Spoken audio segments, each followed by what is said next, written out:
sœurs, madame, messieurs, mes chers amis internautes, bonjour et bienvenue à l'église protestante évangélique Philadelphie.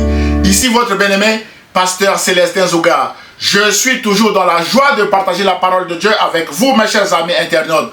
Nous terminons aujourd'hui notre série de messages sur les naufragés de la foi. Et le titre de notre message d'aujourd'hui est Malte, un détour nécessaire à la mission. C'est la deuxième partie de notre message de la semaine dernière. Mes chers amis internautes, frères et sœurs, la semaine dernière, nous avons vu que l'apôtre Paul n'a rien fait de mal, mais s'est retrouvé sur un navire qui a échoué sur l'île de Malte en Actes chapitre 27, mes bien-aimés. Mais la bonne nouvelle est que les 276 passagers à bord de ce navire, y compris l'équipage, mes bien-aimés, sont arrivés à terre sains et saufs, mes bien-aimés. Même ceux qui ne savaient pas nager ont été sauvés des eaux de Malte, d'après Actes chapitre 27, verset 44, mes bien-aimés. Et nous disons, gloire à notre Dieu qui sauve selon ses promesses, mes bien-aimés dans le Seigneur. Ce message est encore disponible en ligne. Vous pouvez le regarder, mes bien-aimés dans le Seigneur, pour bien comprendre la suite de ce que nous allons voir aujourd'hui. Frères et sœurs, aujourd'hui nous allons voir comment le détour à Malte est aussi nécessaire à la mission que Jésus a confiée à l'apôtre Paul en Actes chapitre 23 verset 11, où le Seigneur lui est apparu dans sa cellule de prison à Jérusalem et lui a dit que « Prends courage Paul, car de même que tu as rendu témoignage de moi dans Jérusalem, il faut aussi que tu rendes témoignage de moi dans Rome. » Mais l'apôtre Paul, mes bien-aimés, s'est retrouvé à Malte à cause de ce naufrage.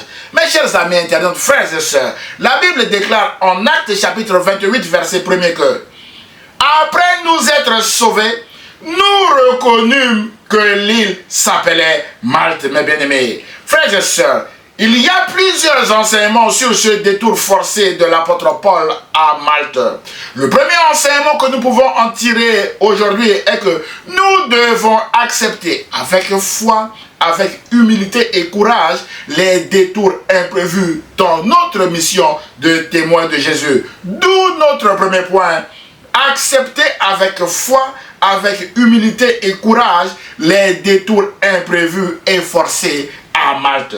Frères et sœurs, mes chers amis internautes, l'arrivée de l'apôtre Paul sur cette île de Malte s'inscrit dans l'accomplissement de cette parole du Seigneur en réponse aux multiples prières de l'apôtre Paul dans les tempêtes et les vents impétueux ayant conduit ce navire à faire naufrage. En effet, alors que le bateau allait couler et que tous les passagers avaient perdu toute espérance de se sauver, le Seigneur a envoyé un ange pour dire à l'apôtre Paul que Dieu t'a donné tous ceux qui naviguent avec toi. En Actes chapitre 27, verset 24, mes bien-aimés.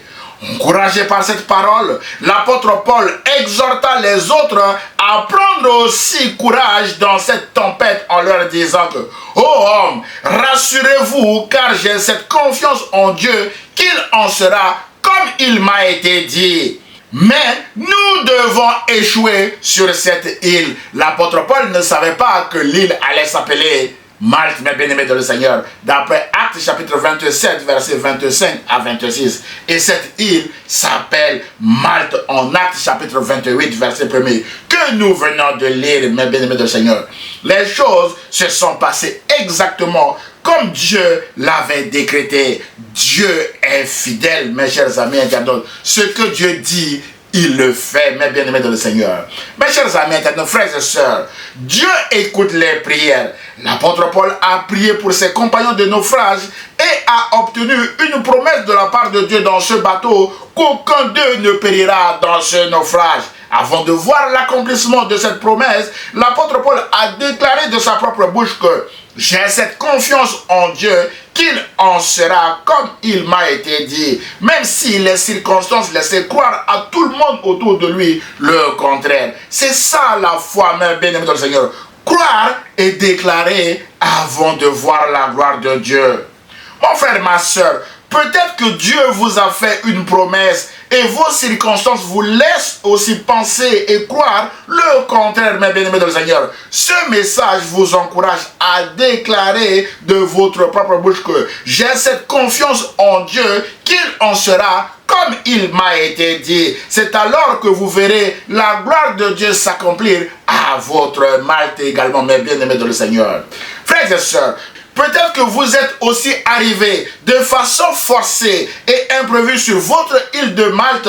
Vous pouvez avoir deux attitudes. La première attitude, mes bien-aimés dans le Seigneur, est la mauvaise, est de râler, de rançonner ou de passer votre vie à critiquer vos conditions de vie, mes bien-aimés dans le Seigneur, parce qu'il fait froid à Malte, à murmurer contre le Seigneur en vous disant « Je n'y arriverai jamais, ça ne marchera pas, c'est mission impossible. » Ces paroles de mort vont inévitablement vous détruire et vous pousser au naufrage de foi cette fois-ci, mes chers amis internautes. Rappelez-vous que tous ceux qui ont murmuré contre Dieu dans le désert après leur sortie d'Égypte n'ont jamais vu la terre promise. C'est pourquoi, si vous passez votre vie à Malte, à rançonner, à râler, mes bien-aimés de le Seigneur, vous n'arriverez jamais à Rome, mes chers amis internautes.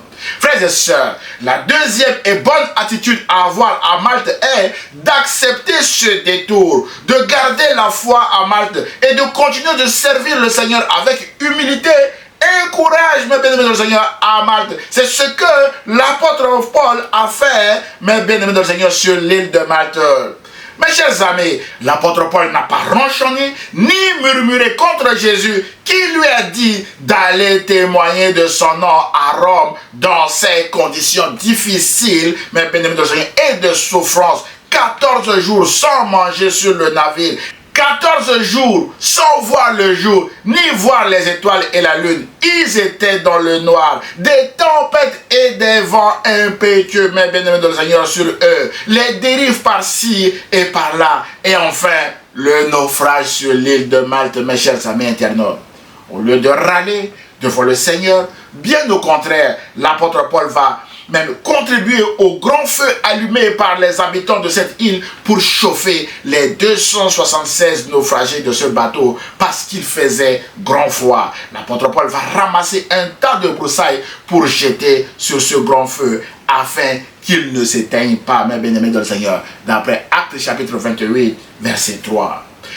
Mes chers amis, l'apôtre Paul va faire de Malte un lieu de mission et va y servir le Seigneur avec joie pendant 3 mois, comme il est écrit dans le psaume 100, verset 2, que servez l'Éternel avec joie, mes bien-aimés du Seigneur. Et nous verrons dans la suite de ce message que les résultats de son détour sur l'île de Malte, mes bien-aimés du Seigneur, sont spectaculaires, avec des guérisons miracles aussi spectaculaires. À la fin de son séjour à Malte, Luc, notre narrateur, nous précise que on nous rendit de grands honneurs et à notre départ, 3 mois après, on nous fournit les choses dont nous avions besoin pour la suite de notre voyage, d'après Actes chapitre 28, verset 10.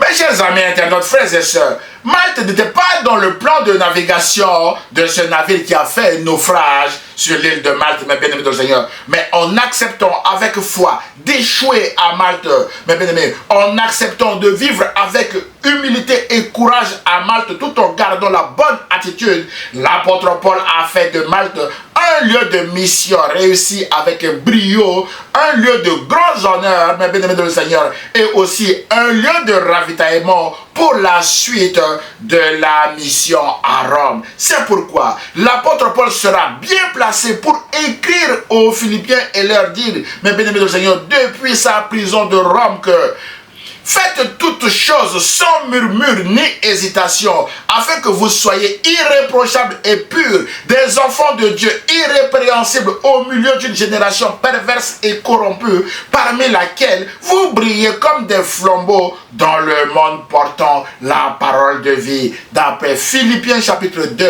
versets 14 à 16. Frères et sœurs, l'apôtre Paul aime les flambeaux. Il ne voulait pas que ce feu s'éteigne, c'est pourquoi il était parti ramasser des tas de broussailles et il a contribué à ce grand feu, mes bien-aimés du Seigneur. C'est donc comme un flambeau portant la parole de vie que l'apôtre Paul a vécu à Malte avec foi, avec humilité et courage. Et l'apôtre Paul a vu la gloire de Dieu sauvant des vies dans cette ville de Malte, mes bien-aimés dans le Seigneur. Voilà le premier enseignement que nous pouvons tirer de ce détour forcé de l'apôtre Paul à Malte.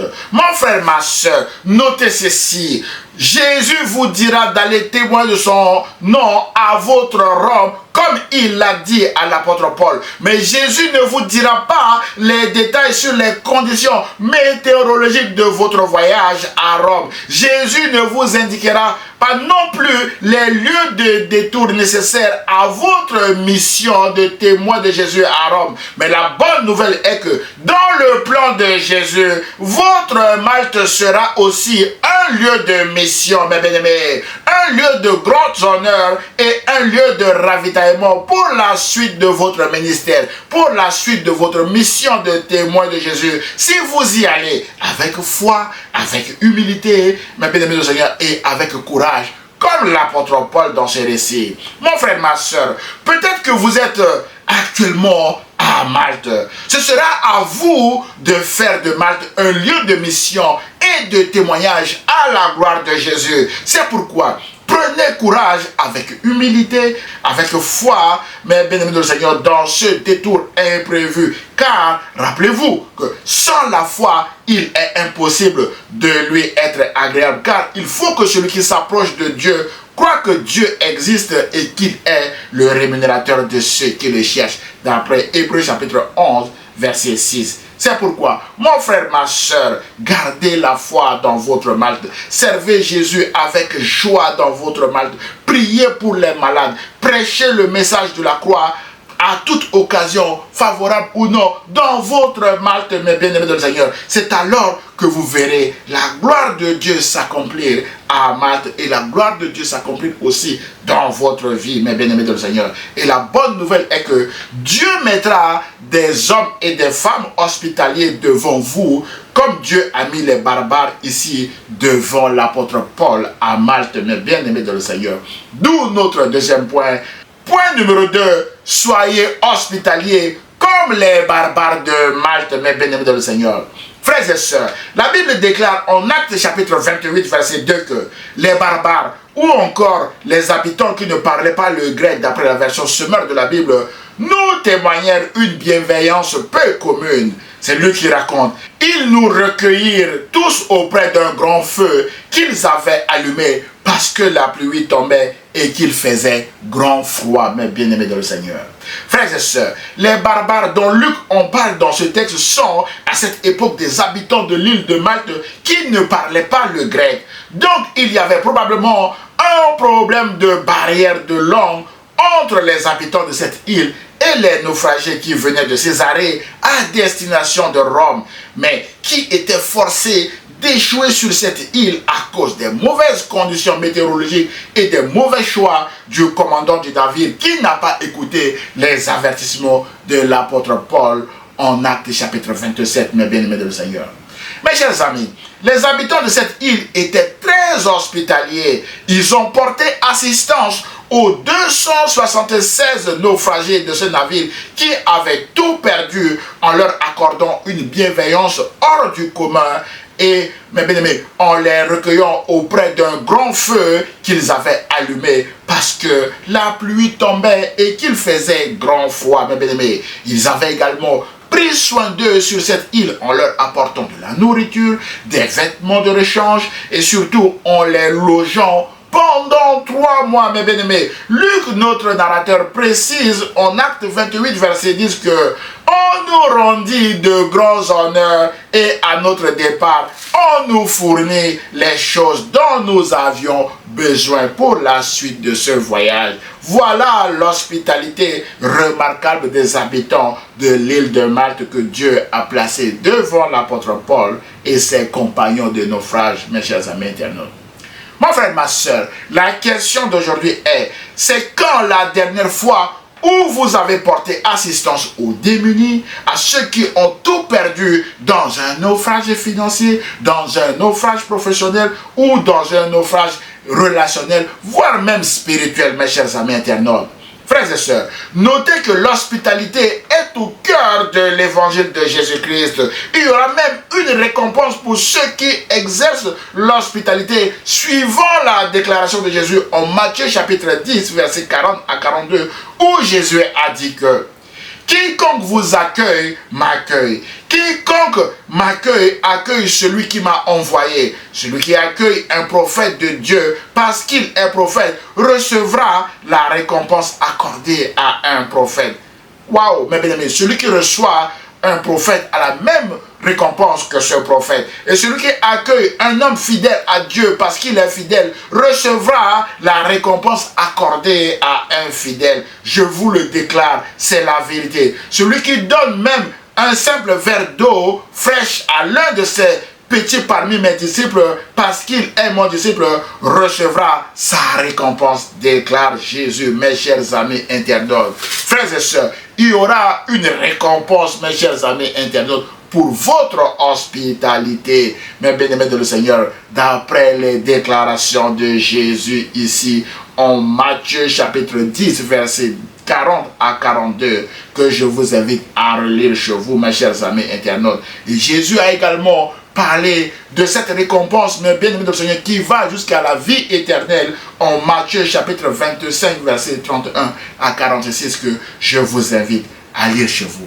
Frères et sœurs, mes chers amis internautes, marchant sur les pas de Jésus, l'auteur de l'Épître aux Hébreux déclare en Hébreux chapitre 13, verset 1 à 3 que persévérez dans l'amour fraternel, n'oubliez pas l'hospitalité. On souligne, n'oubliez pas l'hospitalité, car en l'exerçant, quelques-uns ont logé des anges sans le savoir. Souvenez-vous des prisonniers, comme si vous étiez aussi prisonniers, de ceux qui sont maltraités, comme étant aussi vous-même dans un corps. Mon frère, ma soeur, dans cette série, nous avons vu que la femme sunamite a exercé l'hospitalité envers le prophète Élisée, mais bien aimé, en le recevant régulièrement chez elle, mes bien-aimés, a eu un enfant, elle qui était stérile, mes chers amis internautes, suivant les déclarations du prophète Élisée, qui lui a dit, l'an prochain, à la même date, vous aurez un enfant, mes bien-aimés. Et les choses se sont passées exactement comme le prophète Élisée a déclaré en 2 Rois chapitre 4, verset 8 à 37, que je vous invite à lire chez vous, mes bien-aimés. L'ennemi a frappé cet enfant, mes bien-aimés dans le Seigneur, qui était mort, et le prophète Élisée a encore ressuscité cet enfant. Voilà les bienfaits de l'hospitalité. La femme sunamite, mes bien-aimés dans le Seigneur, en exerçant l'hospitalité, a reçu un enfant et a aussi vu la première résurrection de sa vie, mes chers amis internautes.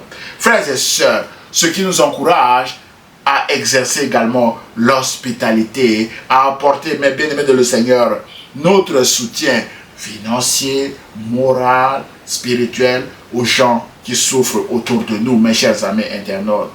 Que Dieu nous aide à exercer l'hospitalité envers ceux qui sont dans le besoin autour de nous, mes chers amis internautes. Point numéro 3, soyez fermes et inébranlables en Malte, mes bien-aimés de le Seigneur, d'après 1 Corinthiens chapitre 15, verset 58. Frères et sœurs, la Bible déclare en Actes chapitre 28, verset 3 à 6 que Paul, ayant ramassé un tas de broussailles et l'ayant mis au feu, une vipère en sortit par l'effet de la chaleur et s'attacha à sa main. Quand les barbares virent l'animal suspendu à sa main, ils se disent les uns aux autres, assurément, cet homme est un meurtrier, puisque la justice n'a pas voulu le laisser vivre, après qu'il a été sauvé de la mer. Paul secoua l'animal dans le feu et ne ressentit aucun mal. Ces gens s'attendaient à le voir enfler ou tomber mort subitement, mais après avoir attendu longtemps, voyant qu'il ne lui arrivait aucun mal, ils changèrent d'avis et dirent que c'est un Dieu. Mon frère, ma soeur, il y a beaucoup de personnes autour de nous, mais bien-aimés de Seigneur, qui nous ont fait du mal et qui s'attendent à ce que nous tombons subitement morts ici, comme l'apôtre Paul. Mais la bonne nouvelle est que ils attendront longtemps, mes chers amis internautes, et ils changeront d'avis que notre Dieu est celui qui sauve, mes chers amis internautes.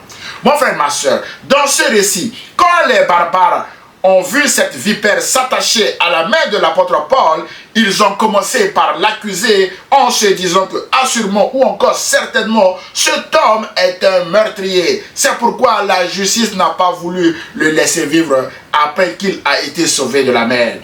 Frères et sœurs, Luc, notre narrateur, qui est aussi médecin, a pris soin de nous préciser la race de ce serpent, notamment une vipère, afin de nous montrer la dangerosité de cet animal. Ainsi donc, mes bien-aimés, les gens s'attendaient à voir l'apôtre Paul enflé et tomber mort subitement, mes bien-aimés du Seigneur. Mais la bonne nouvelle est qu'après avoir longtemps attendu et voyant qu'il ne lui arrivait aucun mal, ils changèrent d'avis et dirent que c'était un Dieu. Mes chers amis, aujourd'hui, beaucoup de chrétiens sont comme ces barbares qui changent d'avis constamment, mes bien-aimés du Seigneur.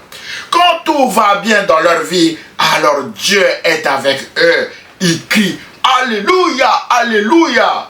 Mais quand tout va mal, mes bien-aimés du Seigneur, ils changent d'avis que Dieu n'est plus avec eux. Et malheureusement, certains d'entre eux quittent même l'église ou les réunions de prière, mes chers amis internautes. Frères et sœurs, les chrétiens qui changent d'avis constamment au gré des circonstances de la vie sont appelés des chrétiens yo-yo, mes chers amis internautes. Ils ne sont pas stables dans leur foi. Dans sa parabole du semeur, Jésus les compare à la semence tombée sur un roc. Et Jésus dit que lorsqu'ils entendent la parole, ils la reçoivent avec joie. Alléluia. Mais ils n'ont point de racines. Ils croient pour un temps et ils succombent au moment de la tentation, déclare Jésus en Luc chapitre 8 verset 13. Autrement dit, ils croient, mais bien-aimés du Seigneur, quand tout va bien, et ils doutent et font naufrage au moment de l'épreuve, mes chers amis internautes.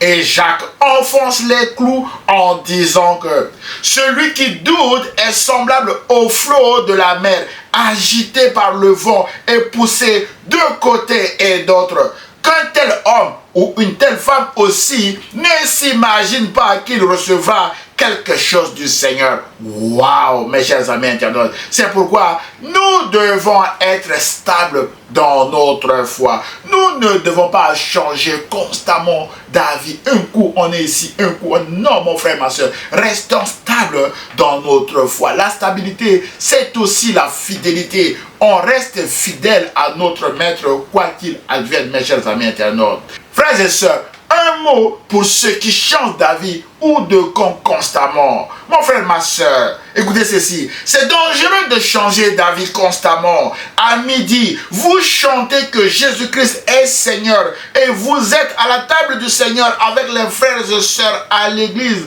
Mais bien, vous chantez Amen, Alléluia. Et le soir, vous changez d'avis. Vous changez de masque. Vous êtes à la table de Satan et vous chantez à la gloire de Satan. Vous changez constamment de maître à cause des biens matériels de ce monde, mes bien-aimés du Seigneur. C'est clair, parce que Satan, mes bien-aimés du Seigneur, vous propose des biens matériels de ce monde comme il a proposé à Jésus. Et Jésus, mes bien-aimés du Seigneur, a rejeté l'offre de Satan. Jésus a préféré marcher dans la voie de Dieu, parsemé d'obstacles et de difficultés. Et Jésus-Christ a été élevé au titre de Seigneur pour l'éternité, mes bien-aimés du Seigneur. Frères et sœurs, en changeant constamment de maître, un autre maître à midi, un autre maître le soir, mes bien-aimés du Seigneur, vous avez perdu toute conscience que nul ne peut servir deux maîtres, car il haïra l'un et aimera l'autre, ou il s'attachera à l'un et méprisera l'autre. Vous ne pouvez servir Dieu et mammon ou servir Dieu et argent, déclare Jésus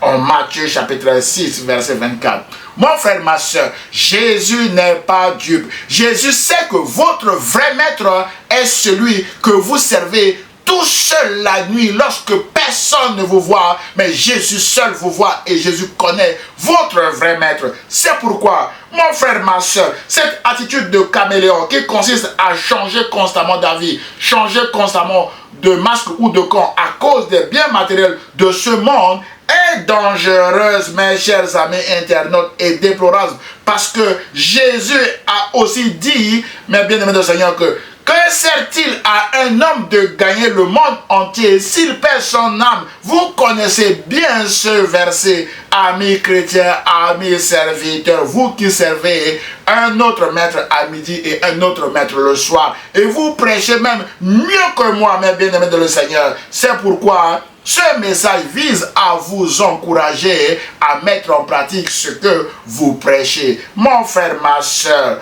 enlevez vos masques et servez le Seigneur sans masque, parce que vos masques n'empêchent pas Jésus de voir votre vrai visage, de voir votre vrai maître, mes bien-aimés. C'est pourquoi l'apôtre Paul dit en 2 Corinthiens chapitre 3 verset 18 que c'est à visage découvert que nous devons servir le Seigneur et non avec des masques interchangeables, car vos masques tomberont un jour et vous moissonnerez ce que vous aurez sémé, mon frère, ma soeur. L'apôtre Paul dit au Galates chapitre 6 verset 7 à 8 que vous connaissez très bien que moi. Ne vous y trompez pas, on ne se moque pas de Dieu. Ce qu'un homme aura semé, il le moissonnera aussi. Celui qui sème pour sa chair moissonnera de la chair la corruption ou la mort éternelle. Mais celui qui sème pour l'esprit moissonnera de l'esprit la vie éternelle. C'est pourquoi Jésus vous appelle encore aujourd'hui à travers ce message à vous repentir et à changer de direction avant qu'il ne soit trop tard. Vous savez bien, mes bien-aimés du Seigneur, plus que moi, que là où le péché abonde, la grâce de Dieu surabonde. C'est pourquoi prenez la décision aujourd'hui de changer de direction et de servir Jésus et Jésus seul. Mes chers amis internautes, voilà ce que nous pouvons dire sur ce qui change d'avis ou de camp constamment, mes chers amis internautes. Frères et sœurs, revenons à notre récit d'aujourd'hui. Notez que le christianisme prend la fermeté dans la foi, dans les bons et dans les mauvais moments de la vie chrétienne, mes chers amis internautes. Hébreux 11, verset 1 dit que « Or, la foi est une ferme assurance des choses qu'on espère, une démonstration de celles qu'on ne voit pas. Pour l'avoir possédée, les anciens ont obtenu un témoignage favorable. » Mais bien-aimés de le Seigneur, ainsi la foi ici est définie comme étant une ferme assurance, mes bien-aimés. Nous devons rester fermes en toutes circonstances, bonnes ou mauvaises. Comme l'apôtre Paul dit aux Corinthiens ici, « Ainsi, mes frères bien-aimés, soyez fermes, inébranlables, travaillons de mieux en mieux à l'œuvre du Seigneur, sachant que votre travail ne sera pas vain dans le Seigneur. » Mon frère, ma soeur, votre travail à Malte ne sera pas vain dans le Seigneur. D'après 1 Corinthiens chapitre 15, verset 58, c'est en restant ferme et inébranlable à Malte face aux épreuves de la vie que vous aurez des témoignages qui vont nourrir encore et encore votre foi devant vos nouvelles épreuves, devant vos épreuves futures, mes chers amis internautes. Mon frère, ma soeur, peut-être que vos circonstances actuelles vous ont poussé à perdre cette ferme assurance et à faire naufrage de foi. Rien n'est encore tard pour vous. C'est pourquoi Jésus vous tend la main à travers ce message en vous disant, mes bien-aimés dans le Seigneur, ayez les regards fixés sur moi. Mon frère, ma soeur, l'auteur de l'Épître aux Hébreux chapitre 12 verset 2 vous recommande d'avoir les yeux fixés sur Jésus, mes bien-aimés. C'est Jésus qui est l'auteur et le consommateur de notre foi. Si vous perdez cette ferme assurance qui est la foi, regardez à nouveau à Jésus. C'est lui l'auteur et c'est lui qui mettra à nouveau la foi dans votre cœur. Cette foi qui vous permettra de rester ferme et inébranlable dans votre mission de témoin de Jésus. Mon frère, ma soeur, revenez à Jésus. Demandez-lui d'augmenter votre foi, mes bien-aimés du Seigneur, et Jésus le fera. Mon frère, ma soeur, à travers les épreuves, vous serez victorieux dans vos épreuves. Et mes bien-aimés du Seigneur, vous rendrez gloire à Dieu et vous témoignerez de la grandeur de Jésus également.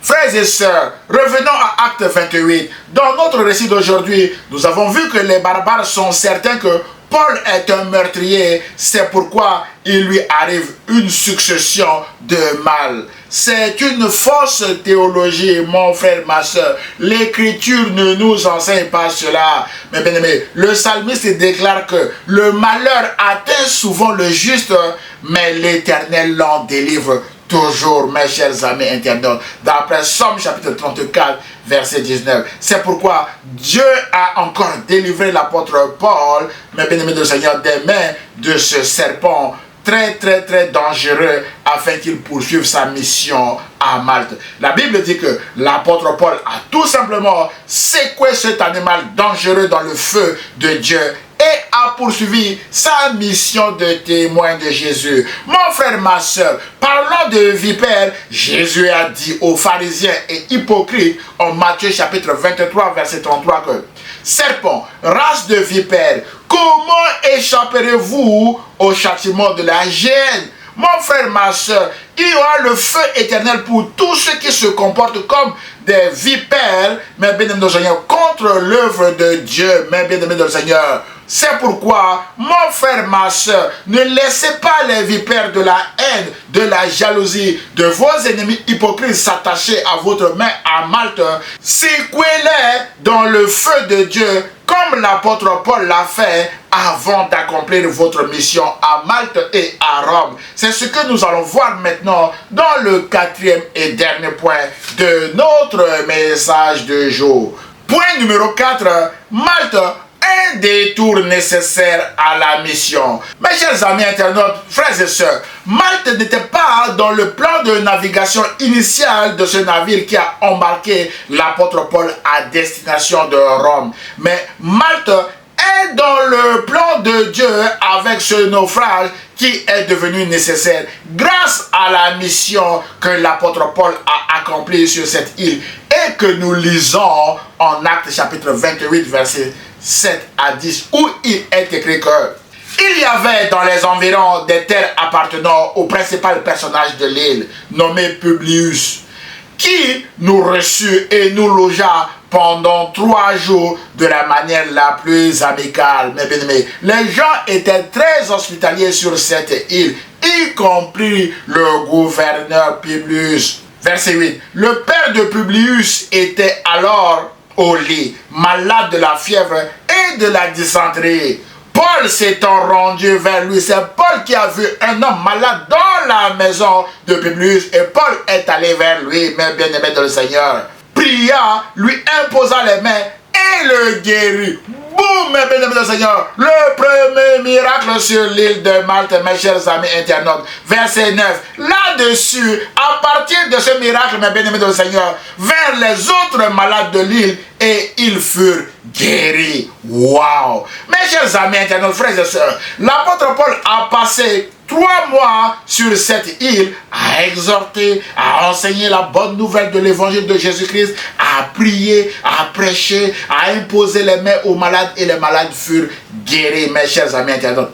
Voilà le plan que Dieu avait pour l'île de Malte. Et voilà ce que le diable voulait empêcher en envoyant cette vipère pour tuer l'apôtre Paul dès son arrivée à Malte. Mais la bonne nouvelle est que Dieu a délivré l'apôtre Paul des mains de l'ennemi de son âme, mes bien-aimés du Seigneur, parce que Malte était aussi dans le plan de Dieu qui vient de s'accomplir en Actes chapitre 28 versets 7 à 10 que nous venons de lire.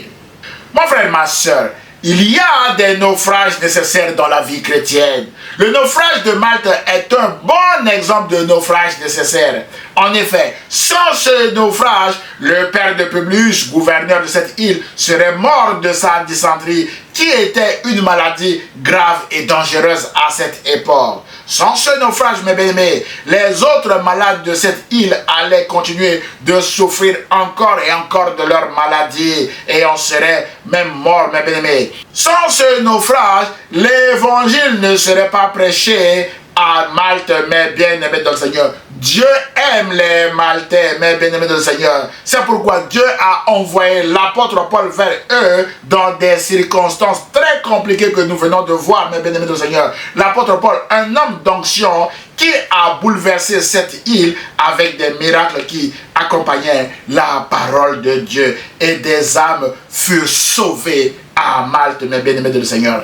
À la fin de leur séjour à Malte, j'aime bien ce que Luc a dit ici, en Actes chapitre 28, verset 10 à 11, que on nous rendit de grands honneurs et à notre départ, on nous fournit les choses dont nous avions besoin. Et après un séjour de 3 mois, nous nous embarquâmes sur un navire d'Alexandrie qui avait passé l'hiver dans l'île. Mes bien-aimés, c'est donc avec de grands honneurs, des applaudissements et des ravitaillements en vivres pour le reste de leur voyage qu'ils ont quitté Malte, mes bien-aimés dans le Seigneur. Voilà pourquoi Malte est un naufrage nécessaire, mes chers amis internautes. Frères et sœurs, dans la suite de ce voyage, l'apôtre Paul est arrivé à Rome comme Jésus lui avait dit. Ce que Jésus dit, il l'accomplit, mes chers amis internautes. Et l'apôtre Paul a prêché à Rome en disant que Jésus-Christ est Seigneur. À une époque où César se disait Seigneur, Seigneur, l'apôtre Paul écrira aux Philippiens pour dire que Dieu a souverainement élevé Jésus-Christ au titre de Seigneur pour l'éternité. Et c'est la Seigneurie de Jésus que nous prêchons encore et encore et encore, mes chers amis internautes. Frères et sœurs, ce que Jésus décrète, c'est ce qui arrive. C'est pourquoi nous devons faire confiance à Jésus, même dans notre Malte. Mes bien-aimés dans le Seigneur, peut-être que vous êtes à votre Malte, faites confiance à Jésus et vous verrez la gloire de Dieu s'accomplir à votre Malte et dans votre vie également, mes bien-aimés dans le Seigneur, parce que c'est un naufrage nécessaire. Vous en avez besoin pour votre édification personnelle et aussi pour le bien de ceux qui sont autour de vous. Rappelez-vous de ce que l'apôtre Paul a dit, mes bien-aimés dans le Seigneur, en Romains chapitre 8, verset 28, que toute chose concourt au bien de ceux qui aiment Dieu, y compris votre naufrage à votre Malte, mes bien-aimés dans le Seigneur. C'est pourquoi tenez bon et continuez de marcher avec foi, avec courage et avec humilité dans votre île de Malte, mes bien-aimés dans le Seigneur. En conclusion de notre message d'aujourd'hui, mes chers amis internautes, frères et sœurs, dans cette série, nous avons parlé des causes et des conséquences de naufrages de foi. Nous avons vu que les naufrages de foi sont aussi dangereux et voire même mortels que les naufrages de navires. Le roi Saül a fait naufrage de foi et en était mort. Géasi a fait naufrage de foi et a hérité pour lui et pour sa postérité la lèpre de Naaman. Judas Iscariote a fait naufrage de foi et en était aussi mort. Frères et sœurs, la liste est longue dans les Saintes Écritures, mes chers amis.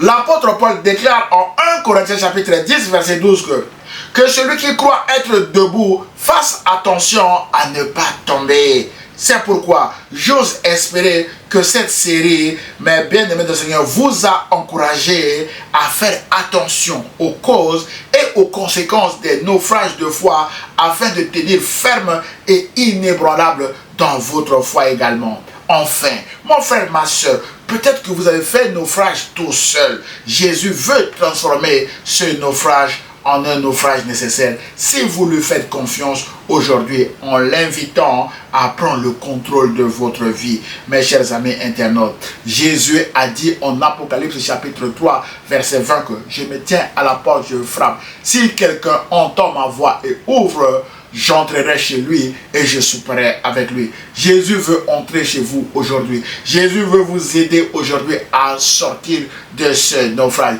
Jésus veut transformer votre naufrage actuel en un naufrage nécessaire. C'est à vous d'entendre sa voix et de l'accepter comme votre Seigneur et Sauveur. C'est le but final de ce message. Et vous verrez la gloire de Dieu s'accomplir dans votre Malte, mes bien-aimés dans le Seigneur. Frères et sœurs, merci pour votre fidélité à vouloir suivre nos programmes régulièrement. Que Dieu vous bénisse et à dimanche prochain. Prions le Seigneur. Seigneur Jésus, je prie pour mon frère ou ma soeur qui vient de regarder ce message. Peut-être que mon frère ou ma soeur est dans un naufrage et mon frère ou ma soeur est en train de crier à toi. Ta parole déclare que lorsqu'un malheureux crie, l'Éternel l'entend et le sauve de ses frayeurs. Délivre mon frère ou ma soeur de ce naufrage. Transforme ce naufrage en un naufrage nécessaire à sa mission de témoin de Jésus. Seigneur, donne la victoire à mon frère ou à ma soeur dans ce naufrage afin qu'il ou elle puisse témoigner de ta grandeur. Et je prie au nom de Jésus, et l'Église protestante évangélique Philadelphie répond Amen. Frères et sœurs, mes chers amis internautes, si vous avez été bénis par ce message et par cette série, merci de liker les messages de cette série et de les partager à vos proches pour les bénir également. Pour nous connaître, merci de visiter notre site internet Église Philadelphie 78500.com, mes bien-aimés. Vous pouvez nous envoyer via ce site vos sujets de prière à Église Philadelphie 78500@gmail.com, mes bien-aimés. Vous avez tous les liens en bas de cette vidéo pour nous soutenir et pour nous contacter également. Nous aurons le plaisir de vous répondre et surtout de prier pour vous. N'hésitez pas de vous abonner à notre chaîne YouTube ou à notre page Facebook afin de recevoir des alertes sur nos prochains messages. À dimanche prochain à 10 h sur la page Facebook ou sur la chaîne YouTube de l'Église protestante évangélique Philadelphie. Et ce, si Dieu le veut. À très bientôt mes chers amis internautes. Au revoir.